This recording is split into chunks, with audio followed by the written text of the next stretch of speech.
Le bonheur nous appartient. À nous seuls. On dit qu'à la naissance l'humain est l'être le plus inachevé du monde vivant. C'est dans son évolution et ses interactions qu'il va construire son identité. Et devenir une personne à part entière. Nous sommes conditionnés à fonctionner de telle ou telle manière par notre éducation, les croyances de nos parents et parfois même, les nôtres. On nous inculque les bases du savoir-être et du savoir-vivre. On nous oriente vers ce qui est supposé être le meilleur pour nous. Soi-disant. Un conditionnement, qui, de façon inconsciente, nous enfermerait dans un cercle pas franchement vertueux pour notre épanouissement. En d'autres termes, notre éducation et notre environnement déclencheraient chez certains des frustrations et des difficultés relationnelles que nous pouvons éviter et contourner. Quand on prend conscience de cela, on en laisse de côté, puis d'autres sont validés par la vérité, notre vérité. Puis, on passe le relais. D'après le 4e commandement, chaque enfant doit honorer son père et sa mère pour pouvoir vivre longtemps. Cela leur donnerait le droit d'agir de toutes les manières possibles.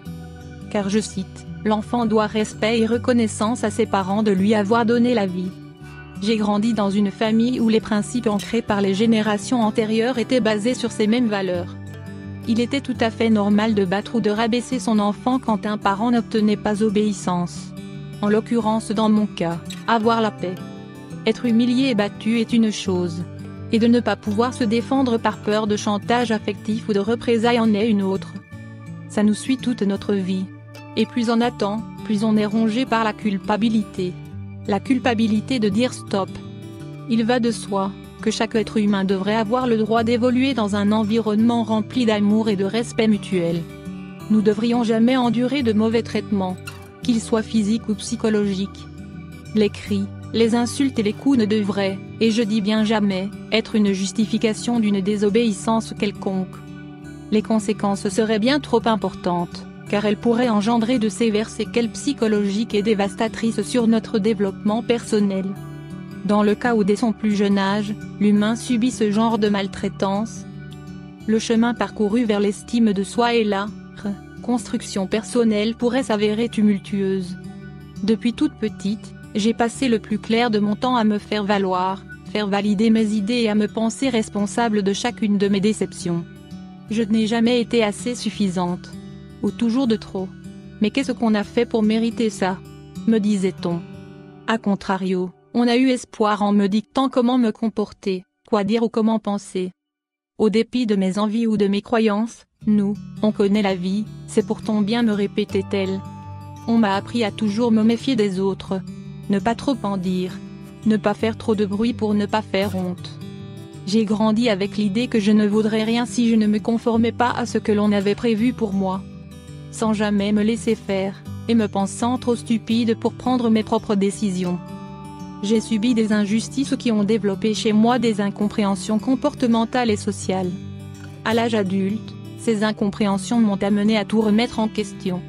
Mes idéaux, mes projets d'avenir, le bien du mal, ma place dans la société et avec autrui.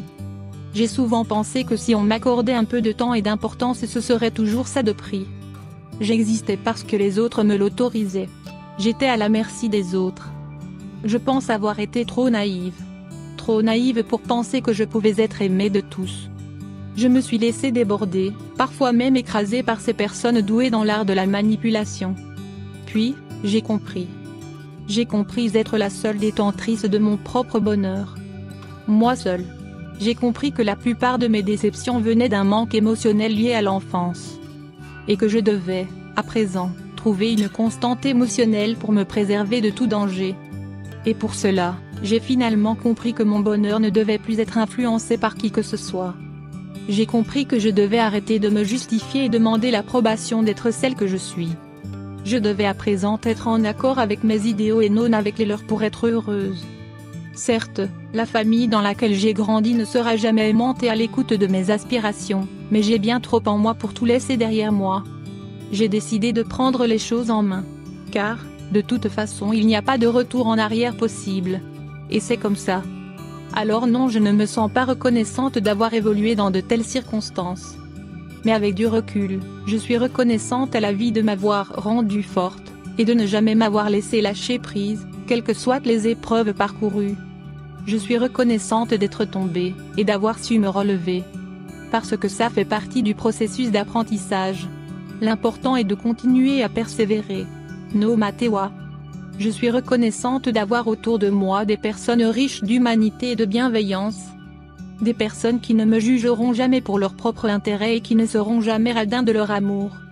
L'âge, le sexe, la hiérarchie familiale, ou le statut social d'une personne ne devrait jamais être une cause de respect. Nous y avons tous le droit. Nous sommes tous des merveilles. Mais les merveilles ne s'accordent pas toujours entre elles, même celles de sang. C'est une fatalité. Il faut s'y faire. Même les filles fortes ont besoin d'une pause. Les responsabilités peuvent être épuisantes même pour les filles les plus fortes. Elles en ont assez de prendre constamment seul soin d'elles, elles oublient les rendez-vous qu'elles ont fixés ou les factures qu'elles doivent payer. Elles sont fatiguées par la vie indépendante qu'ils ont choisi de vivre. Elles sont épuisées par les attentes de tout le monde et par le nombre de personnes qui comptent sur elles. Elles en ont marre de tout ça mais elles ne réussissent pas à trouver le courage de demander de l'aide car tous leurs amis et leurs connaissances s'attendent à ce qu'elles soient capables de tout gérer seules. La société pense qu'elles peuvent tout surmonter sans l'aide de personne. Pourtant, elles ne sont pas complètement immunisées contre le besoin d'une petite aide de temps en temps. Même les filles les plus fortes ont besoin d'amour. Elles n'aiment pas la solitude ou le rejet et elles n'aiment pas être l'homme et la femme dans leur propre vie. Après tout, être son propre super-héros ce n'est pas très amusant. Elles se sortent toujours de leurs problèmes seules et n'ont personne d'autre sur qui compter pour les aider à se relever. Elles sont leurs propres meilleures amies et leurs plus grands fans. Mais elles ont quand même besoin de se rappeler de temps en temps ce que cela fait d'avoir une personne sur qui se reposer. Le fait de pouvoir s'appuyer sur un homme de temps en temps leur manque. Le fait d'avoir quelqu'un auprès d'elles qui leur rappelle qu'elles ne sont pas obligées de tout faire toutes seules. Elles sont épuisées par le travail psychologique qu'elles doivent faire pour se relever après une chute et, parfois, elles ont simplement besoin que quelqu'un leur tende la main et leur dise que tout va bien se passer car même les filles fortes peuvent pleurer et s'effondrer. Quand elles en ont marre d'être fortes trop longtemps et qu'elles ne peuvent plus supporter cette situation, elles se laissent aller et se brisent. Lorsqu'elles ne peuvent plus sortir du lit parce que leur cœur est gros. Quand elles ne peuvent plus réfléchir clairement car leur esprit est rempli de pensées complètement incohérentes, elles ont besoin d'aide. À ce moment-là, elles ont l'impression que tout ce pourquoi elles ont travaillé si dur tombe en lambeaux. Elles pensent que leur force n'est pas en fait une bénédiction mais une malédiction. Elles ont alors besoin d'une pause. Elles ont besoin de quelqu'un qui va leur montrer le chemin. C'est à ce moment crucial qu'elles doivent savoir qu'elles ne vont pas devoir faire tout cela toutes seules pour toujours. Elles ont besoin de ralentir le rythme et de changer un peu leurs habitudes quotidiennes afin de recharger leur batterie. Elles doivent se forcer à comprendre qu'il est tout à fait normal d'être vulnérable et de demander de l'aide. Elles doivent se sentir assez à l'aise pour admettre que certaines situations sont trop difficiles pour elles.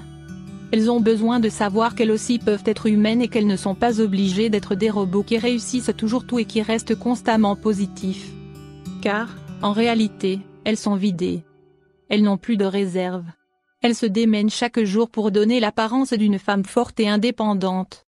Elles sont épuisées de devoir mentir aux autres sur leurs capacités surnaturelles et sur leur manque de besoin d'aide. Les gens les prennent pour acquises et leur marchent dessus et elles en ont marre. Même les filles fortes peuvent être fatiguées de toujours être irréprochables car ce n'est pas quelque chose de naturel pour elles, ni pour personne d'ailleurs. C'est quelque chose qu'elles ont dû développer car elles ont affronté de nombreux défis et ont eu le cœur brisé plusieurs fois.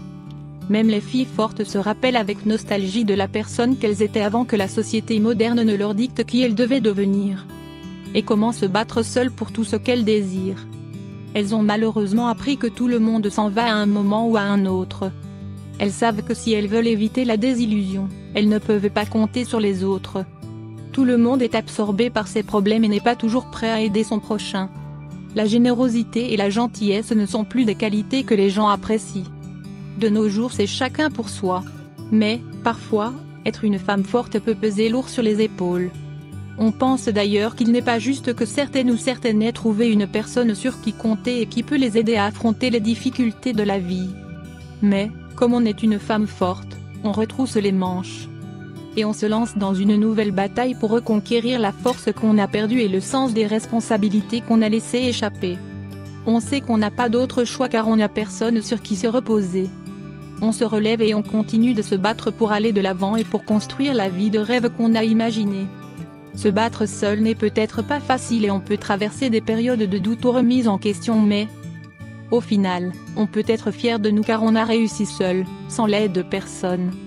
Et malgré le jugement invasif des gens qui pensent qu'une femme a besoin d'un homme pour avancer dans la vie. Certes, être accompagné pour naviguer les eaux troubles de la vie quotidienne est génial, mais en apprenant à compter seulement sur soi-même, on a appris à mieux se connaître et à travailler sur soi pour devenir une meilleure version de soi-même. Et, lorsque notre compagnon idéal pointera le bout de son nez, on sera prête. On aura construit notre vie à notre image et on saura exactement où on veut aller. Donc, à deux, la vie et le futur seront bien plus brillants et moins stressants. On n'aura pas peur de se retrouver de nouveau célibataire car on saura qu'on peut tout gérer seul. Ce qui signifie qu'on ne se contentera jamais d'une presque relation. Le meilleur ou rien. Et ça, les filles fortes même quand elles doutent ou se brisent, le savent parfaitement.